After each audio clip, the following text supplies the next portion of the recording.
ఎట్లుండాలి, ఎట్లా బడికి రావాలి? అసలు నన్ను అడిగితే పిల్లలు పెద్ద చదువులు చదవాలనన్నా, వాళ్ళ బుద్ధి జ్ఞానం పెరగాలనన్నా, వాళ్ళు జీవితంలో బాగుపడాలనన్నా అంతా టీచర్ల చేతుల్లోనే ఉంటుంది. వాళ్ళు ఎట్లా చెప్తే పిల్లలు గట్లింటారు. అసంటిది ఒక టీచర్ చేయబట్టి పిల్లలే ఆగమయ్యేటట్టున్నారు. అందుకే ఊరి జనాలు చిన్నపాటి సన్మానం చేసిర్రు. చూడుర్రి మరి. ఆగో అమ్మలక్కలందరూ ఒక్కటై ఇయ్యరమైర దంచుతూనే ఉన్నారు కదా. ఎవరి మీద కోపమో ఇంకోళ్ళ మీదనో తీస్తాను అనుకునేరు. ఈ దెబ్బలు తినే మహానుభావుడు బడిపంతులే. నల్గొండ జిల్లా గోడకల్ల సర్కార్ బల్లే కొలువు ఎత్తాడు. టీచర్ అంటే పిల్లలకు పాఠాలు చెప్పాలి కదా, కానీ సార్వారు కుత్కెళ్దాక రాగొచ్చి క్లాస్ రూమ్ లో కూసుండట. ఆన్నే నిద్రపోతాడట. ఇక తాగిరమత్తుల్ని పిల్లల్ని కొట్టుడు, గలీజ్ గలీజ్ మాటలనుడు, దిక్కుమల్ల కంతిరేశాలేసుడు, గిదే పనట. ఎంత ఘోరం చెప్పు. గిదికేరా బడి పంతులైంది.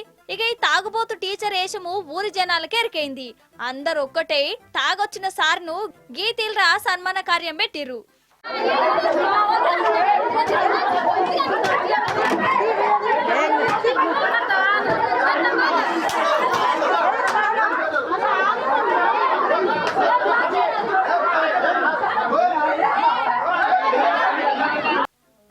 కాదు, బడి పంతులంటే పిల్లల జీవితాలే వాళ్ళ చేతులుంటాయి. ఇట్లా టీచర్లే తాగొచ్చి క్లాస్ రూమ్ లకు అత్తే పిల్లల చదువులు ఏం కావాలి అంటే చేతులారా ఈ టీచర్లే వాళ్ళ బతుకును బుగ్గిపాలు చేస్తురన్నట్టే కదా.